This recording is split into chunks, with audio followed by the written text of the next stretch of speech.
Now, you spoke about a two-headed problem, or a problem with two different angles. It is either government doesn't know what to do and is not doing that, or the institutions that are supposed to target and ban a select group of plastic products like single-use plastics are not doing that. For example, so typically when I go and purchase an item, if they don't weigh too much, instead of taking them, you would notice that, let's say you go to the nearest store, you buy one thing, you get plastic. You buy another thing, plastic. So you've bought bottled water, you get, apart from the plastic for the bottled water, you get a bag to carry it in. You buy 3 or 4 different items, likely you're getting 3 or 4 different plastic, and people are carrying them when you could use just one and maybe reuse these. That would be on the educational front, which we've not done enough of, where we could have the NCCE and other groups also come in.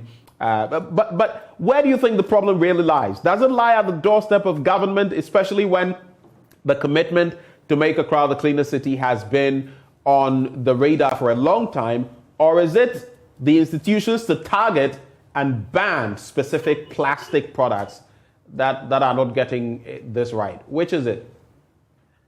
For me, it is everybody's responsibility, but ultimately, the onus lies on government.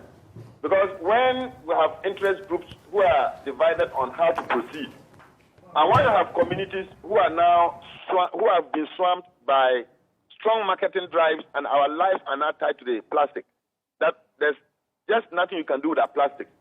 It is government that has to be very decisive in bringing all the data together, bringing all the evidence together, and looking at what is in the best interest of the national, of the public, and then making sure that those measures are actually put in place and enforced. But if government is also now torn in between the two opposing extremes and not very decisive on how it wants to proceed with its plastic program, then I would say it is a government failure. Having said that, I also want to recognize the efforts that the Minister of Environment is putting in place. The Minister of Sanitation and Water Resources are putting in place, but they are just not enough. They are not backed by the funding that is required.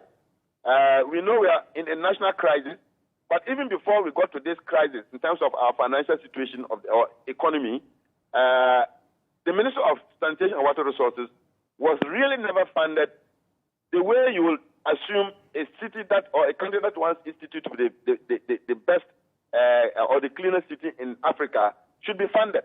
It was just like it was business as usual, and you could see the ministry had a very clear program, but there was nothing to back those actions to see the impact that government wanted to see in the area of sanitation. So that's why I think ultimately government has to take the blame. But when I say government, it goes beyond just the frontline agencies that are mandated to deal with the problem. It's actually up to the cabinet level, up to the finance level, who ultimately decide what budget you get and what you don't get.